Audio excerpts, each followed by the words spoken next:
Yes, chaîne MC Arkin 2029, chaîne de l'intelligence, de la conscience. On essaye, hein. Surtout de la joie, de la bonne humeur. Un petit big up à certaines personnes, Arcueil Cachan, Fourré, Valfourré, Ulysse, Barnier, Pierre Plate, Tour Centrale. Voilà les gars. Ma petite dédicace est faite, j'avais promis. On est là, on est là. On continue le combat, on continue, nous le combat, hein. Alors, il y en a peut-être qui ont abandonné, il y en a qui sont vaccinés, moi je continue. Ce que je voudrais aujourd'hui aborder comme sujet, c'est les moyens de lutte pour abattre cette conspiration mondiale et, et un petit peu parler des conspirateurs. C'est un avis que je donne, hein. Je ne dis pas que j'ai raison, j'invite à méditer les gens, à réfléchir. Moi, ce que je pense, et ça serait intéressant que des gens me donnent un avis, moi, ce que je pense, c'est un complot, c'est clair, net et précis, mais qui date bien avant le Covid. C'est ça que les gens ne comprennent pas. Je pense que les mêmes gens qui ont fait le 11 septembre ont fait le Covid. Vous voyez un peu le délire. Alors c'est qui ces gens-là? Rockefeller, Bill Gates, très certainement. Ces gens-là, autour de ces gens-là. Alors tout de suite je rassure les gens, pas les Macron et compagnie. C'est bien d'être contre Macron en France, mais en fait, c'est là que la révolte fait une grave erreur. D'ailleurs, il y a deux erreurs que je voudrais rajouter tout de suite. Ce que je voudrais vous dire, c'est que si on fait une révolte, si vous voulez que ça marche, à mon humble avis, déjà, il faut aborder deux choses très importantes. Il faut comprendre qu'on ne peut pas sans arrêt, et je vous le dis les gens, c'est important parce que ça va être une critique à nous tous, on ne peut pas se révolter en disant toujours c'est le système, c'est le système, c'est le système. Alors, attendez, bien sûr qu'ils ont des comptes à rendre.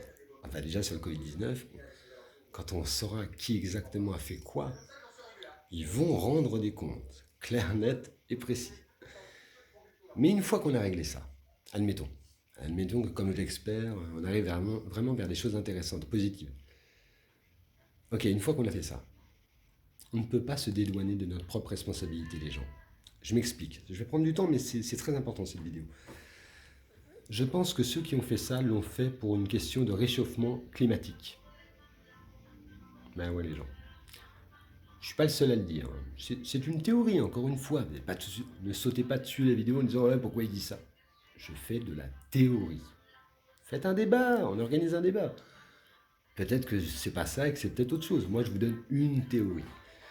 Je pense que donc la conspiration est un groupe de gens, souvent des financiers, des grands financiers internationaux. Il y a quelques noms, hein, on les a donnés tout à l'heure, Rockefeller, etc. Tiens, Christine Lagarde aussi, elle fait partie de cette conspiration. Elle est présidente de la BCE, un truc comme ça. Ouais, des gens comme ça, souvent dans les grands organes, grandes institutions. Parce que ces gens-là, en fait, ont des ramifications partout. C'est comme ça qu'ils maîtrisent le monde. Ils organisent des attentats, ils organisent des élections, hein, ils font plein de trucs. Il faut suivre ce qui se passe. Et donc je pense qu'ils ont fait ça pour le réchauffement climatique. Alors c'est scandaleux. En fait, je pense qu'ils ont décidé de tuer les gens et ils vont faire un génocide planétaire avec l'histoire du vaccin. Mais c'est là où je voudrais que, franchement, prenez du temps pour écouter ce que je dis parce que ça vaut le coup de méditer et après d'amener vos débats. J'ai réfléchi, ça fait des mois que je réfléchis là-dessus et en fait je me dis, alors bien sûr c'est horrible ce qu'ils font, c'est ignoble. Mais le problème, c'est peut-être que nous, les gens d'en bas, on n'a peut-être pas toutes les informations. Je m'explique. Je pense que le réchauffement climatique est arrivé à un stade très très grave. Alors vous savez, il faut fonctionner par ressenti. Il y a eu beaucoup de reportages d'ailleurs dans les années juste avant le Covid. En 2019 notamment, on voyait la pollution. Franchement, mais regardez tout ce qui se passe. Ne me dites pas que vous ne voyez pas qu'il y a quand même un grave changement de transition climatique. Et alors eux, qu'est-ce qu'ils se sont dit? Il y a deux solutions. Soit on cultive les gens. Ils avaient cette solution-là, hein, positive et pacifiste. C'est cool. Bien que moi j'aurais voulu d'ailleurs. On cultive les gens, on les éduque pour en faire des gens qui vont être beaucoup plus conscients sur l'écologie, etc. Mais ça prend du temps. Vous allez comprendre. Et puis surtout, ça peut leur échapper. Parce que s'ils nous conscientisent tous, voilà, il risque peut-être aussi une révolution, parce qu'après on n'aura peut-être plus besoin d'eux, on se rendra compte qu'on est très fort aussi. Vous voyez ce que je veux dire? On reprendra confiance. C'est peut-être ça le danger qui... Ah ouais, ils veulent garder le pouvoir. Ah mais attention, quelque part, oui, ils font le virus, je pense, pour sauver le monde. C'est dur de dire ça fait bizarre de dire ça. Vous avez le droit de pas être d'accord. Je sais que plein ne seront pas d'accord, mais je pense que si, malgré tout, c'est triste à dire, c'est pas une méthode, c'est une méthode dégueulasse, mais le pire, c'est qu'ils vont certainement sauver le climat. Sauver le monde de la détérioration climatique et de la transition climatique. C'est horrible à dire, hein, mais leur méthode va marcher, malheureusement. Mais elle est dégueulasse. Elle est ignoble. Mais il faut quand même le prendre en compte. Pourquoi je dis ça? Parce que donc ces gens-là sont ignobles. Hein. Vous voyez, on peut être dans les deux, dire oui, malgré tout, cette efficacité froide, malsaine va sauver le monde. C'est horrible. Hein. Des fois, il y a des choses qui peuvent être faites de manière affreuse. Et un exemple, vous êtes sur un bateau, et je pense que la Terre, c'est ça. Il y a 1000 personnes dessus, vous affrontez un iceberg, il n'y a pas assez de canaux de sauvetage, on ne peut sauver que 500 personnes. Qu'est-ce que fera le capitaine du bateau? Ben, il va sacrifier les 500 personnes et pas les plus jeunes. On va sacrifier les plus vieux, les gens. Ça a toujours été comme ça. Je pense qu'ils n'ont fait qu'appliquer ce qui s'est passé avant, pendant des luttes, dans les guerres, etc., dans les catastrophes, où des fois, on aurait sacrifié les plus vieux et pas les plus jeunes. D'où le virus, en se disant, je pense, parce qu'ils l'ont lâché le virus. Hein. Moi, je pense qu'ils l'ont créé de toutes pièces. Hein. Cherchez pas. Il n'y a pas de hasard. Tout est organisé. Mais ils se sont dit, véritablement, hein, je pense qu'ils se sont dit, parce qu'ils se donnent bonne conscience quand même. C'est ça le pire. Ils se sont dit, ben voilà, au pire, ce sera plutôt des vieux qui vont mourir. Voilà. C'est dingue hein, ce que je vous raconte, mais je pense que c'est ça. Vous n'êtes pas obligé de me croire. Moi, je vous demande de débattre. Débattre. Donc, je pense que c'est dû au réchauffement climatique. Mais ce que je voudrais pas faire trop long dans cette vidéo, ce que je voudrais vous dire, c'est que c'est trop facile de ne faire que les accuser eux. Ils ont une lourde responsabilité dans la gravité des événements climatiques, ils n'ont rien fait, ils n'ont fait aucune réforme. Mais en même temps, les gens, soyez honnêtes avec vous-même. Et je me mets dans le lot, hein, tous ensemble. On veut toujours tout pour notre gueule. Faut être honnête. Ne me dites pas le contraire. Allez, hein, s'il y en a 3 qui vont me dire le contraire, vous êtes des exceptions. Mais la plupart des gens, soyons honnêtes, on est des humains. C'est ça les imperfections humaines.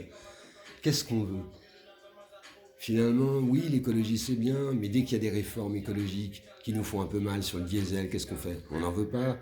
Dès qu'il y a des réformes, voilà, faut changer votre habitat, on ne veut pas. Donc, on veut de l'écologie, mais que ça nous coûte le moins possible. Ben oui, mais il va falloir que ça coûte. Alors, attention les gens, c'est trop facile de faire des réformes écologiques comme ils ont fait quand il y a eu les gilets jaunes, vous savez, la taxe carbone. Moi, j'étais pour. Et donc, j'étais pas tout à fait d'accord avec les gilets jaunes. Par contre, j'étais d'accord avec les gilets jaunes dans le sens que non, tu fais la taxe carbone. Moi, ça me dérange pas. Il faut que tout le monde fasse un effort, même les plus pauvres. Ah, je suis désolé, qu'on change. Donc, faut un petit peu nous pousser à changer par des réformes pas forcément douloureuses. Enfin, si, un petit peu douloureuses. Hein, les gens, bah, sinon, si vous croyez que vous allez changer, ah non, dans la gentillesse, ça ne changera pas. On change dans les chocs. Notez, on change toujours quand on a reçu des chocs et des douleurs. Je ne dirais pas le contraire. Bah, montrez-moi quelqu'un qui a changé dans le bonheur. Ah, il est heureux, lui, très bien, mais les grands chocs nous font changer, vont prendre une nouvelle dimension. Notez, hein.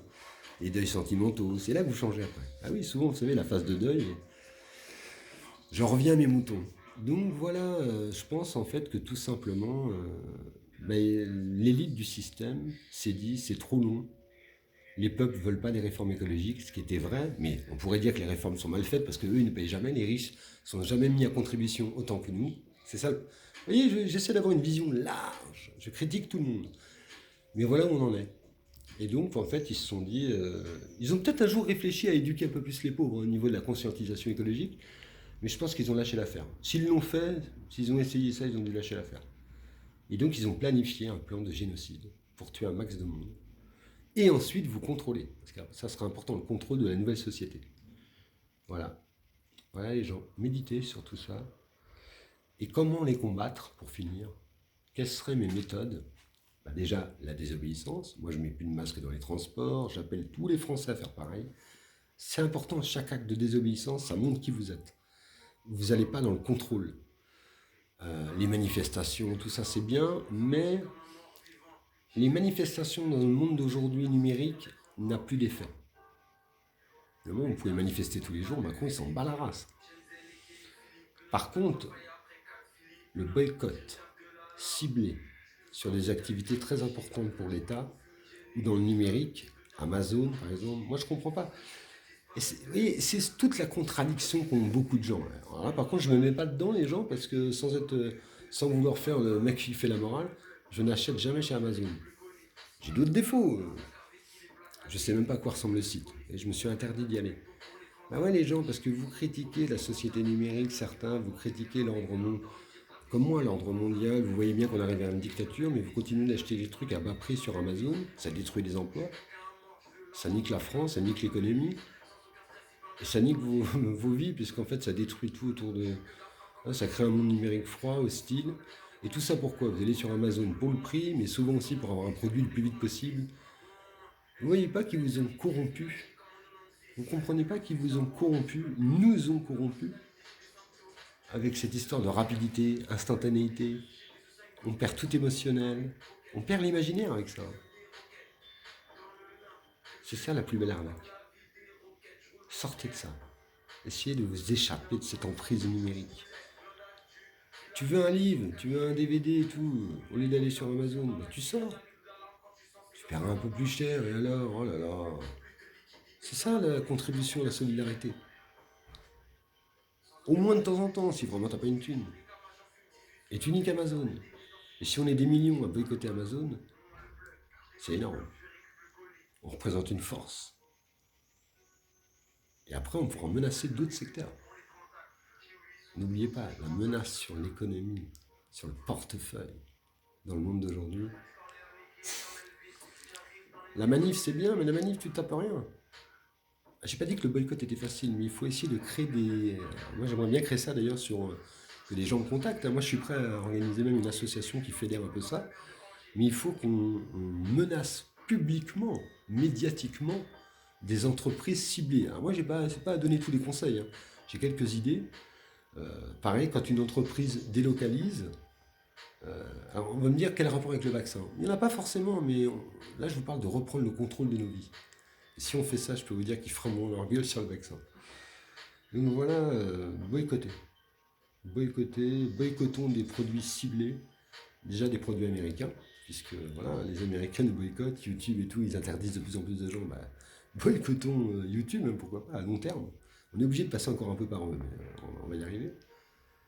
Donc voilà, boycott, c'est l'arme absolue, les gens. Je ne sais pas si on y arrivera, mais si on y arrive, plus d'achat sur un produit ciblé égale plus de pouvoir.